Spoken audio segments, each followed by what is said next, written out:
Welcome to the CISSP Cyber Training Podcast, where we provide you the training and tools you need to pass the CISSP exam the first time.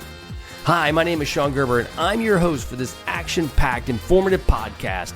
Join me each week as I provide the information you need to pass the CISSP exam and grow your cybersecurity knowledge. All right, let's get started. Hey, all, it's Sean Gerber with CISSP Cyber Training, and we are going to be doing CISSP exam questions for software development. Yeah, baby. Domain 8 of the CISSP exam. So it's exciting, super exciting. Yeah, I just did. I'm remote right now, and I made the mistake of not recording my podcast. I just talked for an hour. So yeah, shoot me now. I'm like, oh my gosh, that was such a waste of time. But you know what? You'll be ready for it when you get it. It's awesome. All right. So you guys don't care about that. You want to learn about CISSP exam questions. So let's get into question numero uno. Number one, which of the following is the most critical phase for integrating security in the software development lifecycle? Okay, so we're talking domain 8 and we're talking software development.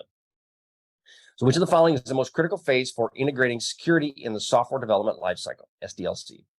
A, requirements gathering, B, design and architecture, C, coding and implementation, or D, testing and quality assurance. Okay, so which of the following is most critical? Requirements gathering, design and architecture, coding and implementation, or D, testing and quality assurance? The answer is B. Right, I was almost going to say the wrong one. I don't know what I was thinking. It's B, design and architecture. So design and architecture is the most critical for integrating security into the SDLC environment. It does lay the foundation for the entire software system and allows for security controls to be built into the design. Again, ensuring security is always considered from the beginning. Okay, question number 2. Which of the following is an example of a static application security testing technique, or SAST? A, penetration testing, B, code review, C, fuzz testing, D, web application scanning. Again, which of the following is an example of a static application security testing technique, SAST? A, penetration testing, B, code review, C, fuzz testing, or D, web application scanning? And the answer is B, code review. Okay, so SAST testing does involve reviewing the code source and the compiled application without executing it. So code review is a common SAST technique. And again, it's very important for identifying vulnerabilities, coding errors, and adhering to coding guidelines and policies, which we talked about in the podcast earlier. Question 3. In context with software security, what does the term OWASP stand for? Organization for Web Application Security Protocols, Open Web Application Security Project, Operating System Web Application Security Procedures, or Online Web Application Security Platform. So what does the term OWASP stand for? I'm not going to read all those again, but you can see the video of it online. It is B, Open Web Application Security Project. OWASP is an open source project that was focused on improving security within software applications.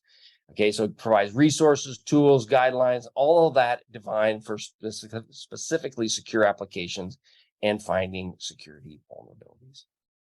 Question 4, which of the following is an example of a dynamic application security testing technique? DAST, which is a common example of DAST. So again, that's Delta Alpha Security Sierra Tango. Which of the following is a dynamic application security testing technique?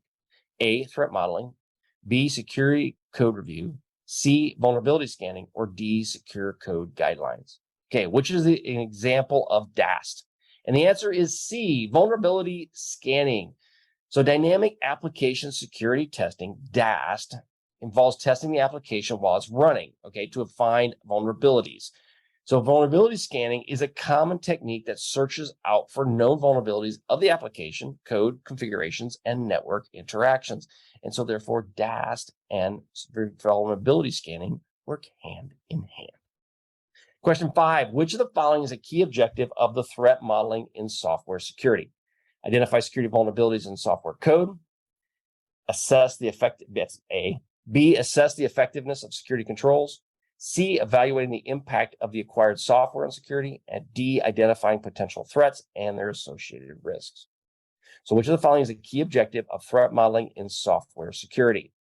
The answer is D, identifying potential threats and their associated risks.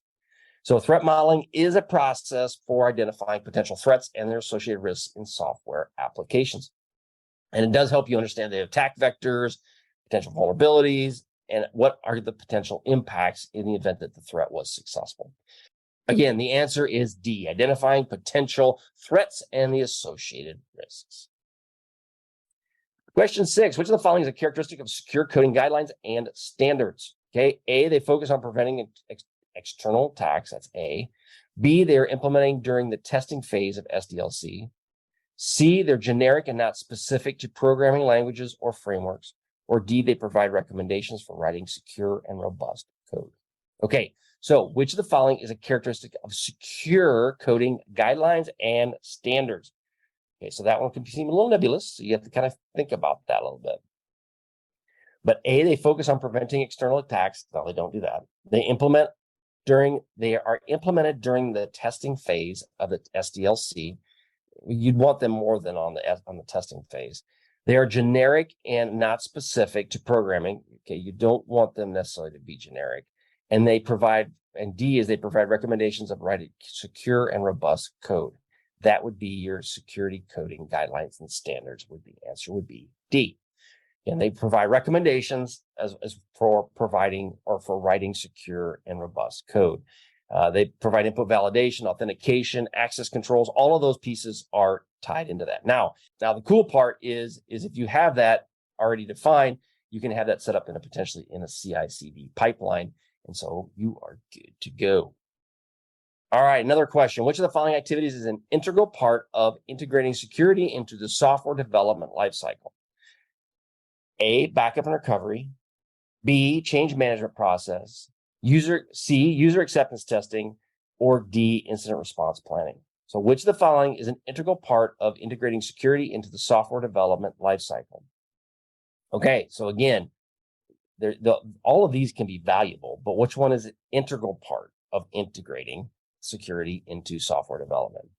User acceptance testing, C, is a crucial activity in SDLC, and it does ensure that the software meets the user's requirements and is functionally as expected.